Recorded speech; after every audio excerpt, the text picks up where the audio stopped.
പൈതലാം യേശുവേ, ഉമ്മ വെച്ചുണർത്തിയ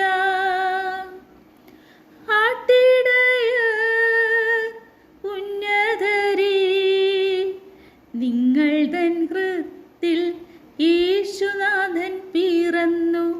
ലാലാ ലാ ലാലാ ലാലാ ലാലാ ലാലാ ആഹാ ആഹാ ആഹാ.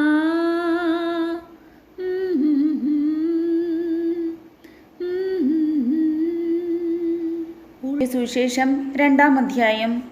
ഹെറോദേസ് രാജാവിൻ്റെ കാലത്ത് യൂദയായിലെ ബെത്ലഹേമിൽ യേശു ജനിച്ചപ്പോൾ പൗരസ്ത്യ ദേശത്ത് നിന്ന് ജ്ഞാനികൾ ജെറുസലേമിലെത്തി. അവർ അന്വേഷിച്ചു, എവിടെയാണ് യഹൂദന്മാരുടെ രാജാവായി ജനിച്ചവൻ?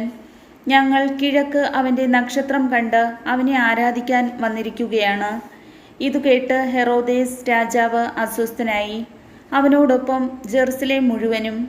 അവൻ പ്രധാന പുരോഹിതന്മാരെയും ജനത്തിൻ്റെ ഇടയിലെ നിയമജ്ഞരെയും വിളിച്ചുകൂട്ടി. ക്രിസ്തു എവിടെയാണ് ജനിക്കുന്നതെന്ന് ചോദിച്ചു. അവർ പറഞ്ഞു, യൂദയായിലെ ബെത്ലഹേമിൽ. പ്രവാചകൻ എഴുതിയിരിക്കുന്നു, യൂദയായിലെ ബെത്ലഹേമേ, നീ യൂദയായിലെ പ്രമുഖ നഗരങ്ങളിൽ ഒട്ടും താഴെയല്ല. എൻ്റെ ജനമായ ഇസ്രായേലിനെ നയിക്കാനുള്ളവൻ നിന്നിൽ നിന്നാണ് ഉത്ഭവിക്കുക. അപ്പോൾ ഹെറോദേസ് ആ ജ്ഞാനികളെ രഹസ്യമായി വിളിച്ച് നക്ഷത്രം പ്രത്യക്ഷപ്പെട്ടതെപ്പോഴെന്ന് സൂക്ഷ്മമായി ആകാംക്ഷയോടെ അന്വേഷിച്ചറിഞ്ഞു. അവൻ അവരെ ബെത്ലഹേമിലേക്ക് അയച്ചുകൊണ്ട് പറഞ്ഞു, പോയി ശിശുവിനെ പറ്റി സൂക്ഷ്മമായി അന്വേഷിക്കുക.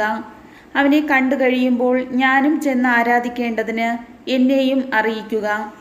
രാജാവ് പറഞ്ഞത് കേട്ടിട്ട് അവർ പുറപ്പെട്ടു. കിഴക്കു കണ്ട നക്ഷത്രം അവർക്ക് മുമ്പേ നീങ്ങിക്കൊണ്ടിരുന്നു. അത് ശിശു കിടക്കുന്ന സ്ഥലത്തിന് മുകളിൽ വന്നു നിന്നു. നക്ഷത്രം കണ്ടപ്പോൾ അവർ അത്യധികം സന്തോഷിച്ചു. അവർ ഭവനത്തിൽ പ്രവേശിച്ച് ശിശുവിനെ അമ്മയായ മറിയത്തോടു കൂടി കാണുകയും അവനെ കുമ്പിട്ട് ആരാധിക്കുകയും ചെയ്തു.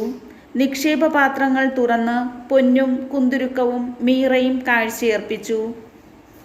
ഹെറോദേസിൻ്റെ അടുത്തേക്ക് പോകരുതെന്ന് സ്വപ്നത്തിൽ മുന്നറിയിപ്പ് ലഭിച്ചതനുസരിച്ച് അവർ മറ്റൊരു വഴിയെ സ്വദേശത്തേക്ക് പോയി. അവർ പോയിക്കഴിഞ്ഞപ്പോൾ കർത്താവിൻ്റെ ദൂതൻ സ്വപ്നത്തിൽ പ്രത്യക്ഷപ്പെട്ടു. ജോസഫിനോട് പറഞ്ഞു, എഴുന്നേറ്റ് ശിശുവിനെയും അമ്മയെയും കൂട്ടി ഈജിപ്തിലേക്ക് പലായനം ചെയ്യുക. ഞാൻ പറയുന്നതുവരെ അവിടെ താമസിക്കുക. ഹെറോദേസ് ശിശുവിനെ വധിക്കാൻ വേണ്ടി ഉടനെ അന്വേഷണം തുടങ്ങും. അവൻ ഉണർന്ന് ശിശുവിനെയും അമ്മയെയും കൂട്ടി ആ രാത്രി തന്നെ ഈജിപ്തിലേക്ക് പോയി. ഹെറോദേസിൻ്റെ മരണം വരെ അവിടെ വസിച്ചു. ഈജിപ്തിൽ നിന്ന് ഞാൻ എൻ്റെ പുത്രനെ വിളിച്ചു എന്ന് പ്രവാചകനിലൂടെ കർത്താവ് അരുളി ചെയ്തത് പൂർത്തിയാകാനാണ് ഇത് സംഭവിച്ചത്. ജ്ഞാനികൾ തന്നെ കബളിപ്പിച്ചെന്ന് മനസ്സിലാക്കിയ ഹെറോദേസ് രോഷാകുലനായി. അവരിൽ നിന്ന് മനസ്സിലാക്കിയ സമയമനുസരിച്ച് അവൻ ബെത്ലഹേമിലെയും സമീപ പ്രദേശങ്ങളിലെയും 2 അതിൽ താഴെയും വയസ്സുള്ള എല്ലാ ആൺകുട്ടികളെയും ആളയച്ച് വധിച്ചു.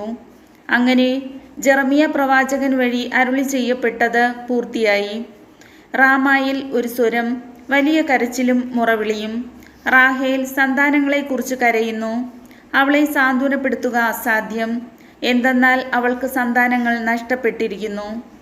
ഹെറോദേസിൻ്റെ മരണത്തിനു ശേഷം ഈജിപ്തിൽ വെച്ച് കർത്താവിൻ്റെ ദൂതൻ ജോസഫിന് സ്വപ്നത്തിൽ പ്രത്യക്ഷപ്പെട്ടു പറഞ്ഞു, എഴുന്നേറ്റ് ശിശുവിനെയും അമ്മയെയും കൂട്ടി ഇസ്രായേൽ ദേശത്തേക്ക് മടങ്ങുക. ശിശുവിനെ വധിക്കാൻ ശ്രമിച്ചവർ മരിച്ചു കഴിഞ്ഞു.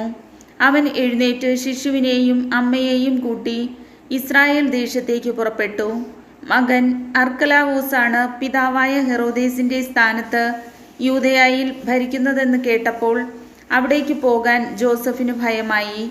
സ്വപ്നത്തിൽ ലഭിച്ച മുന്നറിയിപ്പനുസരിച്ച് അവൻ ഗലീലി പ്രദേശത്തേക്ക് പോയി. അവൻ നസ്രായൻ എന്ന് വിളിക്കപ്പെടും എന്ന് പ്രവാചകൻ വഴി അരുളി ചെയ്യപ്പെട്ടത് നിവൃത്തിയാകുവാൻ നസ്രത്ത് എന്ന പട്ടണത്തിൽ അവൻ ചെന്നു പാർത്തു. കർത്താവിൻ്റെ വചനം.